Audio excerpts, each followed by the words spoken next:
I don't know what the chances of keeping this domino roach on my hat is going to be as we watch the video here, but I always like to throw a little something up here for you guys to watch as I sit here, sometimes for a very long time, answering your questions.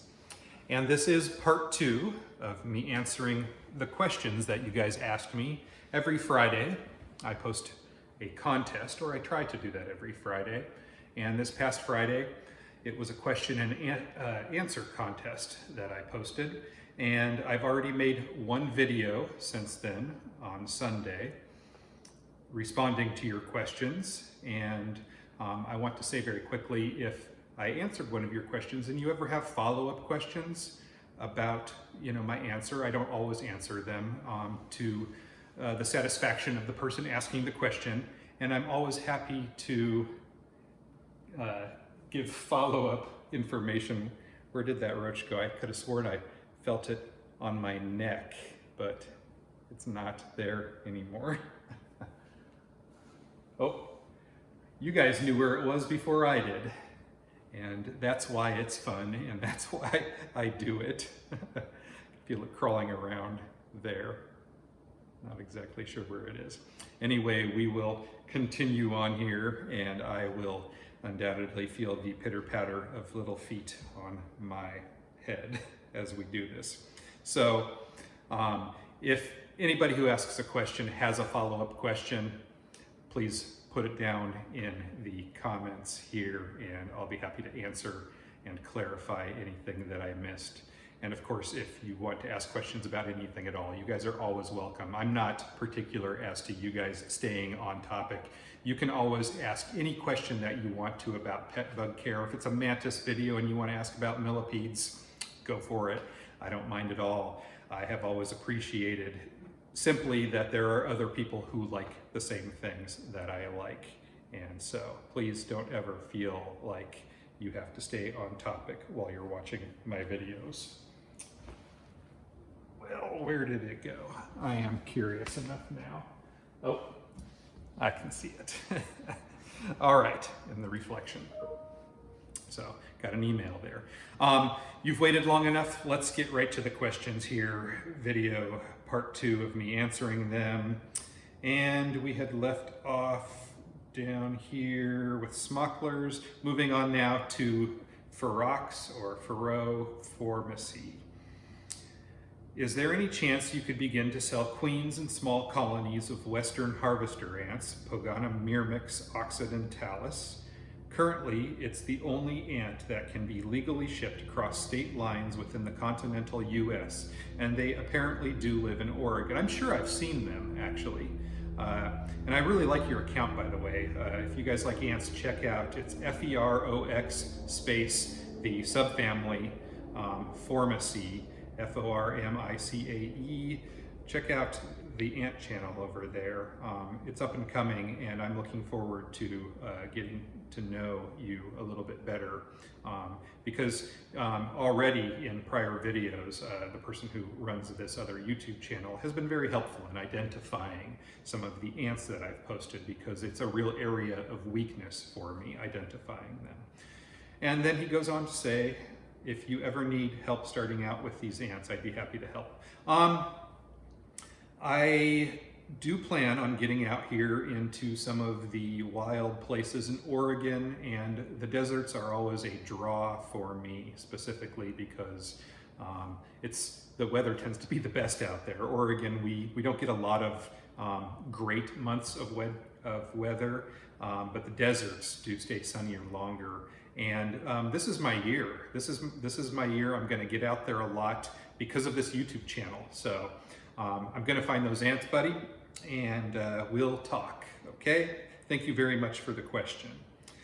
Daniel Dom, love Arizona so much, and I hope to go to college at Tucson. My question for you: who was your biggest inspiration for bug keeping, and what was the very first insect you bred, if you can remember? You know, I really appreciate questions like this. It's always nice to reflect on, my roots and where I came from. I think that's something that everyone can relate to.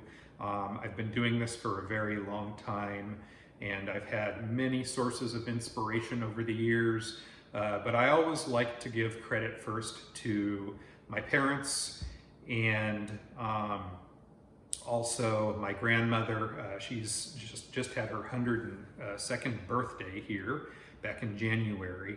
And aside from my parents just always, you know, taking me out into nature, we were in a boat club when I was a kid. And on the weekends, we would go out on the family boat. It was a little cabin cruiser, and we could all comfortably sleep there. I mean, it was tight quarters, actually, but we kids were small, and my dad, he built these little sort of bunk beds above the little berth or whatever that my parents slept on.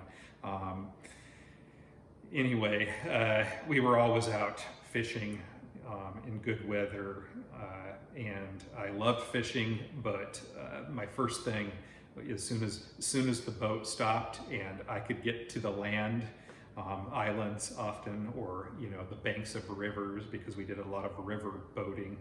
I just wanted to get out on land and catch bugs, look for bugs in the sun. I mean, that's always been my thing. But I did love fishing, and there were competitive things like fishing contests in the club. And I've always been a really competitive person in sports, and whenever there was any sort of prize involved, and so those were good times. And then my grandmother and my grandpa, they used to spend winters in Brownsville, Texas, which is right down at the very tip of Texas. I mean, you can't get any closer to Mexico, and then the equator. I mean, it's the southernmost tip of the United States. And I guess if you count, you know, Miami, the tip of Florida, it's probably more southerly and has more tropical weather and climate. But anyway, she brought me back the most amazing bugs, these big giant ox beetles that were nothing like I would ever see in Oregon. And you know, they were in the field guides that I had as a kid, and walking sticks.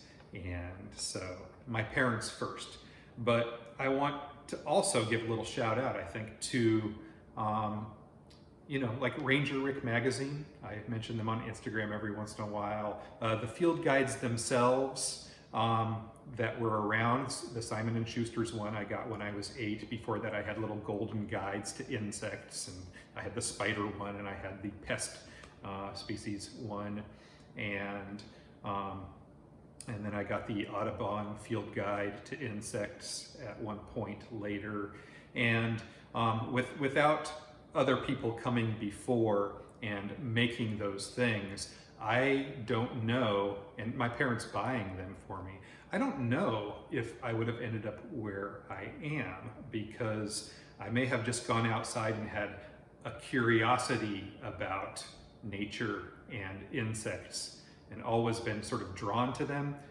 But through having resources, and I hope that my channel is like this for a lot of you. I know people have told me over the years that my business was a source of inspiration for them, and got them started in their pet bug keeping or their insect or entomology, even careers, through supporting being a resource for them. But those field guides, if I didn't have the opportunity to learn something, to sort of build upon my curiosity with knowledge, and you know, some of you probably played Pokemon or collected something in your life at one time or another, whether it was coins or stamps. I'm dating myself. You know, Hot Wheels cars, Legos, Star Wars, G.I. Joes, Cabbage Patch Kids like my sister. Strawberry shortcake was popular back then. Anyway, if you've ever collected something, you know how it is to get something and then to, you know, see the next thing that's similar. You start to build this collection, and then you want, you know, to add to it. And the larger it gets, the more passionate you get about you know, what you have and what you don't have. And so for me, those field guides were a real inspiration, and you know, I can't undervalue how critical they probably were to me being where I'm at today. Not that this is some pinnacle of success or something, but I really like what I do. I really like the community of people that I serve, and I give a lot of credit to them for, you know, helping me to get here. Next question. Jennifer Strickland says, hello, I work at a school and the kids love ladybugs and want to keep them as pets. I know ladybugs are aphid eaters, but do you think there is an insect we can substitute, such as pinhead crickets or fruit flies? Thank you so much for your help with this. If not, we will keep setting them free. I don't really have a lot of experience keeping ladybugs in captivity. They are one of those things that, you know, I see onesie twosie around. I have at times seen big bunches of them overwintering. I know that there are lots of companies out there that sell them for biological, beneficial insect control. You know, farmers or people who grow plants of one kind or another will release the ladybugs on their plants, and that eats the pests, the aphids, like you mentioned. I would guess that you could probably use the Drosophila melanogaster fruit flies for them. Now they're very fast moving, and so probably what would end up happening or working would be that, and it depends a lot on how many ladybugs you have. You weren't specific as to how many you kept. If you just have a couple of them, I would recommend keeping the ladybugs in a very small container, you know, maybe that big around, something like this. And some sticks in there for them to walk on. But then you put some fruit flies in, and they may not at first be able to capture the fruit flies. And this may sound kind of mean to some people, but as some time passes and the fruit flies move around, if the fruit flies don't have food of their own to feed on, they are not your pets after all, they will start to slow down a little bit, which may make them easier for the ladybugs to capture. And it's possible that a ladybug might even scavenge a freshly deceased fruit fly. So it certainly wouldn't hurt you to try doing that. If you find that it's not working, you know, releasing the ladybugs is always an option. You might also contact, you know, do a Google search, contact some of the people who sell ladybugs in quantity, and often they are maybe reproducing them there at the plant and can give you some pointers as to what to feed them. I do not myself know. I am certain that the ladybugs would probably drink sugary liquids of one kind or another, not so much that it would sustain them as a food source, but it would sort of supplement them. It would sort of hydrate them, give them a little bit of energy, and keep them alive, you know, for a while. So you might also just have some ladybugs that you feed, you know, maybe soak a sponge in sugar water, and make some observations about whether they're actually drinking off of that. And then, you know, after a week or something, you can teach the children the lesson of, you know, releasing these things back into nature, assuming that the ladybugs came from your area in the first place. I would not recommend that you purchase ladybugs online anywhere. I do not sell them myself. And then after keeping them for a while, release them into your local environment, because they aren't necessarily native to there. So you'd want to do some research on that topic before releasing them. Aquarimax Pets, this is Russ, asks, what are the most common and most rare color forms of ivory millipedes in terms of number of specimens you've seen? And Russ, I know you're asking that question because you saw my post on Instagram the other day.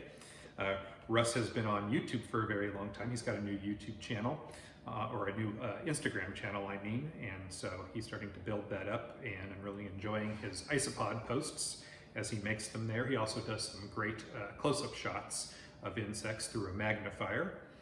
And so he saw my ivory millipede video the other day where I showcased 2 color forms of ivory millipedes. And so for those of you who don't know what ivory millipedes are, their species name is Chicobolus spinigurus. I can feel it back there. It was tickling the back of my head. And the ivory millipedes, they're sort of black on top with white on the bottom. And if you guys remember the game backgammon, the patterning along the side where the black meets, I see that the black meets the white, it's kind of like the old backgammon boards in my mind. That's what I've always thought when I looked at them. And they're called ivory because their color isn't sort of a pure white, it's sort of an ivory color, and then the black on the dorsal, the top surface. And so there has been for many, many years another color form called the ebony ivory was what it was called. And it's black or nearly all black, the same species, but probably a geographic variation of the same species. And I haven't seen any of those in a really long time. And so I might, to answer your question, say that those are the most rare of the 4 color forms that I have ever obtained. And then in the video you saw the other day, I featured what's now called the purple color form. It's not clear to me that if at full size, when they reach about 4 inches, if they will still retain that paler sort of purple coloration. They do have some black and ivory on them at all stages, but there's some paler purple. It goes from lavender to kind of a reddish purple there on the dorsal surface.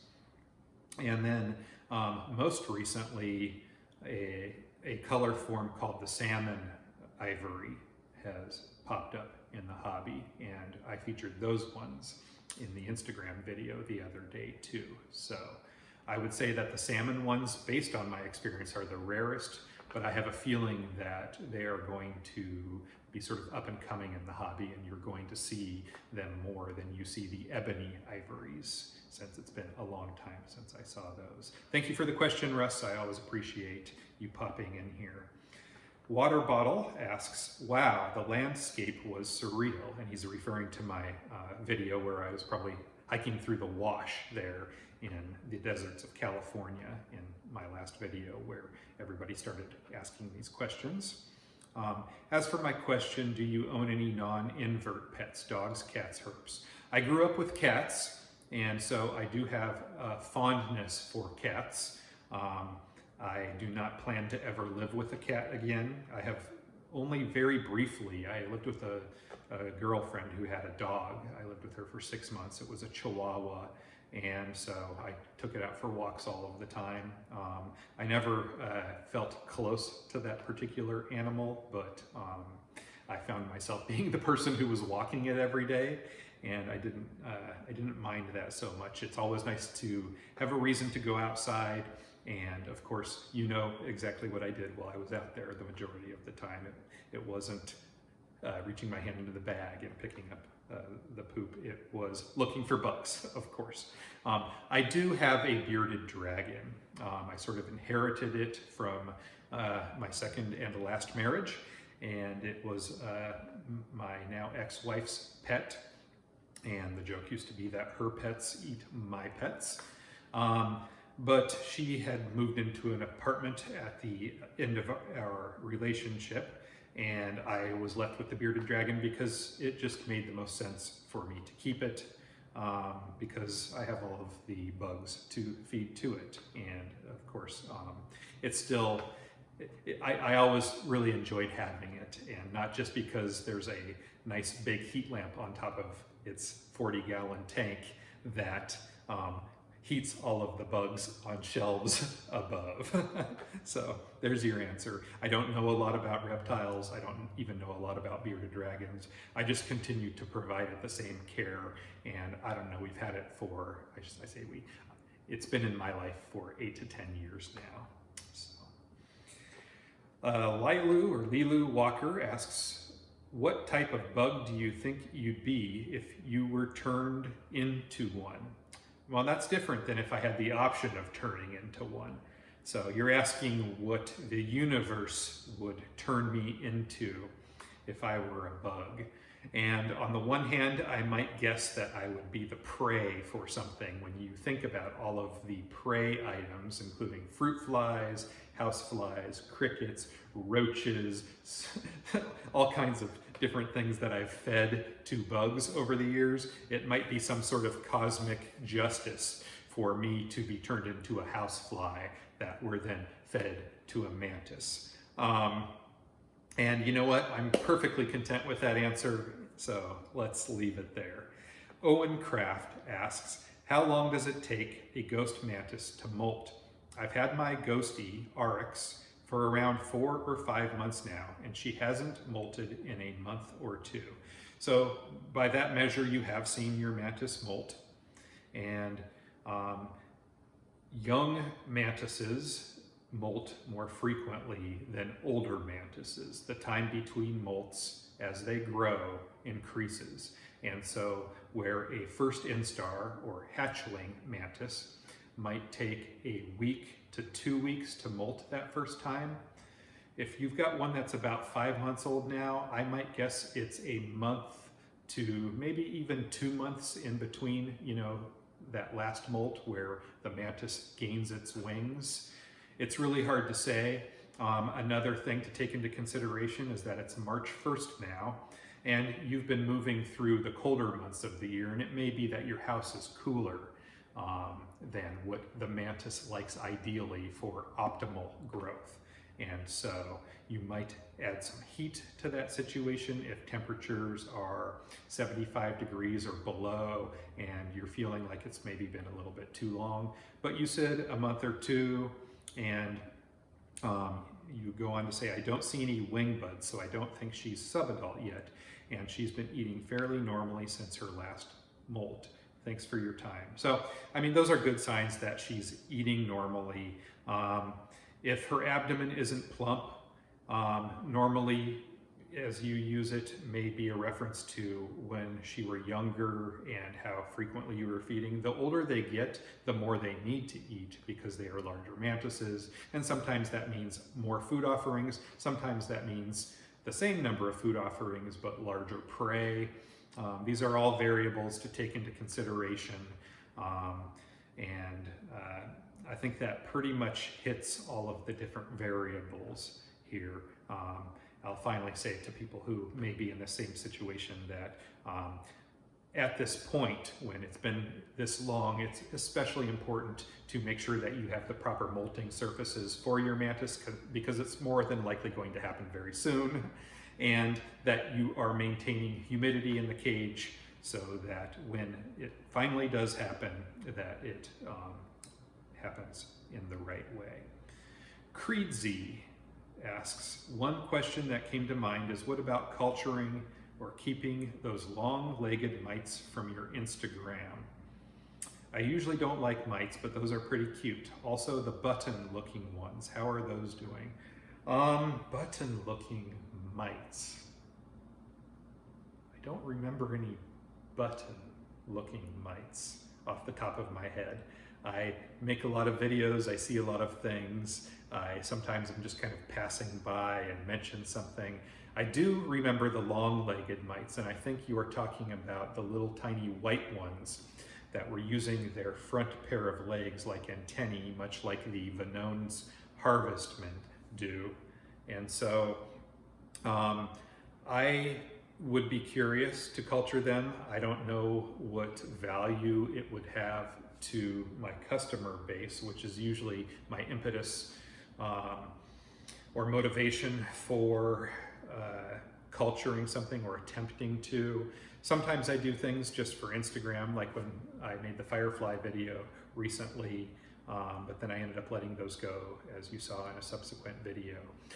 It would be interesting to do the long-legged mites. Now, I don't typically see them in the same numbers you're referring to Instagram that I posted in that video. That was a banner night in terms of encountering them. I'd never seen so many on a single night before. I often do see them sort of onesie, twosie, but on that particular night, that log was covered in them.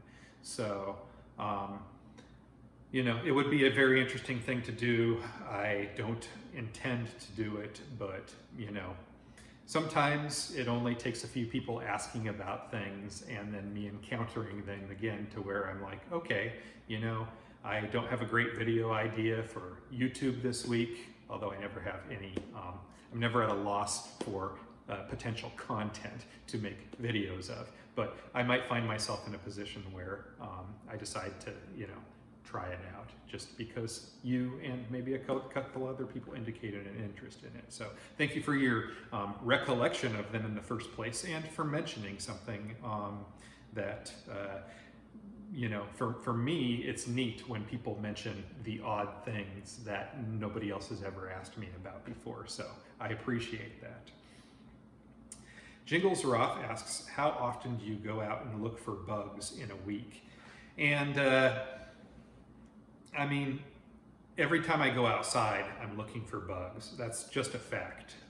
And part of the reason for that is because I do like to upload content, you know, less than 1 minute clips to Instagram as frequently as possible. I used to do it every single day, sometimes even more than once a day. I've sort of backed off of that a little bit lately because my focus now is more on YouTube than Instagram.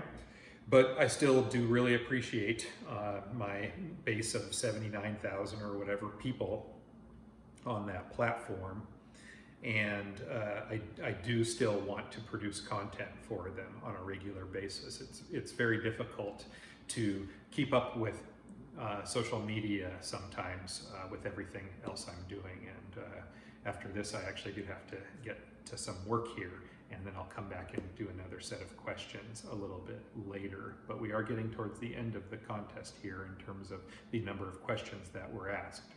And so, yeah, I don't necessarily make trips out to look for bugs. I would say I do that a couple times a week where I specifically go and look for things. But every time I go out into my yard, I sort of have a routine. And if I go out at night, I always wear my headlamp and I look for certain things out there just to see if they're out yet. And as the season progresses, we are now the first day of March, and there are things out there, plants in particular, that are starting to get leaves on them. And so the weevils will be coming out to nibble at the new growth on the plants here very soon. And so I expect to see them, and you will likely see them featured here at some point soon on this channel. So I guess that answers that. And I think I'll put the camera on for a moment here. When I say a moment, I'm gonna put it into time lapse and let you guys watch me work for a few minutes, because I think you guys enjoy seeing a little bit more about what my life is like running this business. And I've done it before and people responded well to it. So we'll do that for a few minutes. Thank you very much for your questions up to this point, and I'll see you again soon.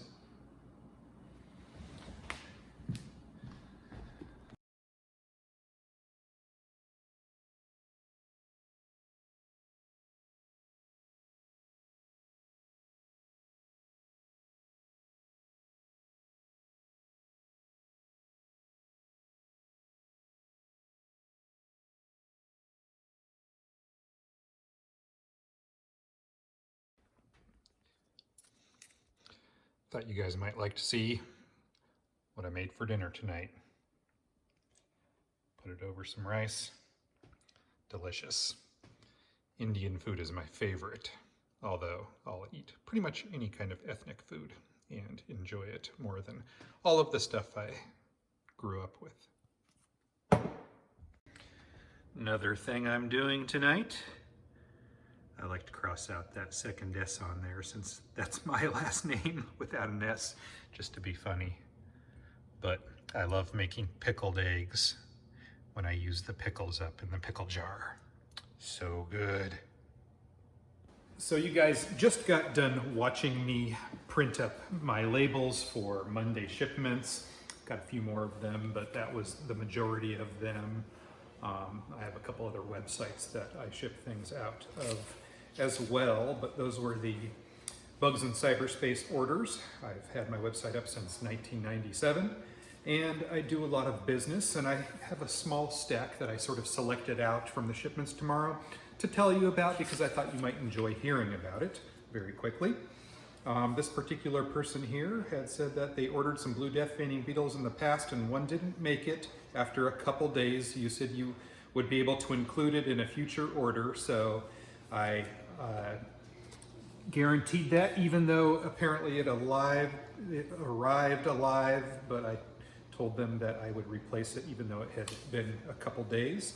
This next one here is from a guy named Peter. His Instagram handle is Mr. Zorak. He's an up-and-coming mantis hobbyist, and I just wanted to mention him quickly because I really like the guy, and his brother was actually the one, Andrew Burrell. I may have said Barrel, I hope I didn't. Sorry, Peter, if I did. Oh, I didn't say your last name intentionally, but now that I'm mentioning your brother, because his website is andrewburrell.com, he's the guy that did the animation of my logo for my YouTube channel here, where you guys see the stag beetle open up its wings at the beginning and end of my video. So I wanted to give a shout out to those two cool guys.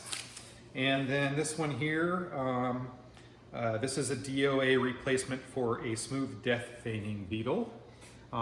They were nice enough to order some other things, and I'm including their replacement in with that.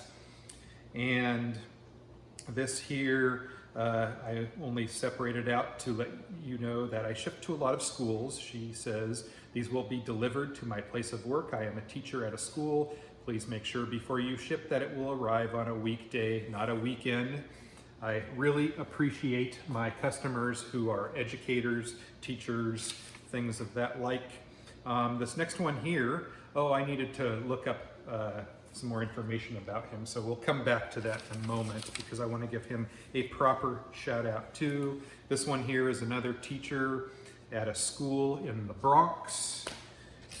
Next one here, sometimes people have very complicated order notes that we attempt to honor, I should say. They wanted me to hold shipping for a particular date, and they said, I'm not sure if you have mixed species of Passymachus, the warrior beetles. I would prefer 3 of the same species if possible. It so happens they are the same, I believe. Individuals with coloration, if any, present, and a range of sizes is preferred. Ideally getting 1 male and female between the 3. They're difficult to sex, the warrior beetles. I believe that one of the distinguishing characteristics between the sexes is that one or the other of the sexes is more or less glossy than the other. So on that basis, we will try to honor their request for sexed specimens. The only other thing I might guess is on the basis of size, maybe one or the other were larger. And then also they wanted the youngest tailless whip scorpion. The fewest molts you have available would be much appreciated, and that one's easy enough to honor.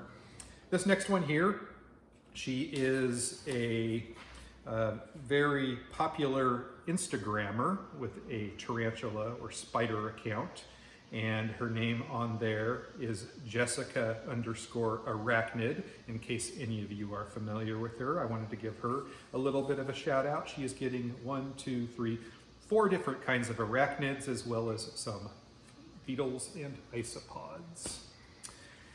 And then this next one here, they are at a museum in Wisconsin, and they specifically wanted 3 blue death feigning beetles because in the display tank there at the museum, they don't want to really showcase any breeding behaviors, and the males of the blue death feigning beetles can really chase the females around the tank quite a bit, and that's not always suitable for younger audiences. I have had a few customers over the years who have been less than happy about the amount of piggybacking, we shall say, that the males do in that species when their children were gifted the beetles.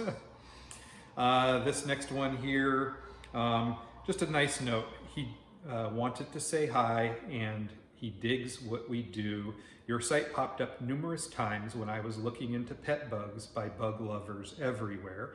Thanks for the new friends. One day I hope to care for a more exotic beetle, but these blue death feigning beetles will show me the ropes. And you are right, and you are starting off in the perfect place. Brian, And then this one here, I have absolutely, oh, just another school, I guess. They have a .edu address. When I had first started separating them out, I wanted to mention how often I ship to schools and universities and things like that. And this was the first one because it was on the bottom.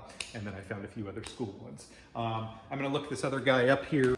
And so this last one was for a guy named David Alba. I think I'm pronouncing his name correctly, which means I'm probably not. But his website is davethebugguy.org, and he is an educator in the state of Rhode Island. And I just wanted to give him a shout out because he put my banner on his website the other day. And if any of you want to attend his library events where he showcases bugs, or have him for a birthday party event, please reach out to him at davethebugguy.org. Thank you guys for watching this little clip here, having a little window into what my Sundays look like.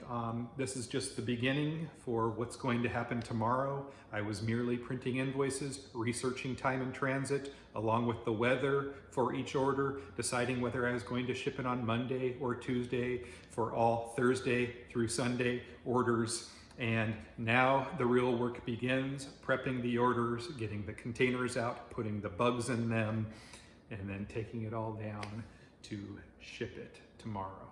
Always a lot of work, always a lot of fun. I've done much less interesting things in my life. So thank you guys all for your orders. I really appreciate it. And I'll see you again in a minute. Hey, if you like me, give me one of those thumbs up.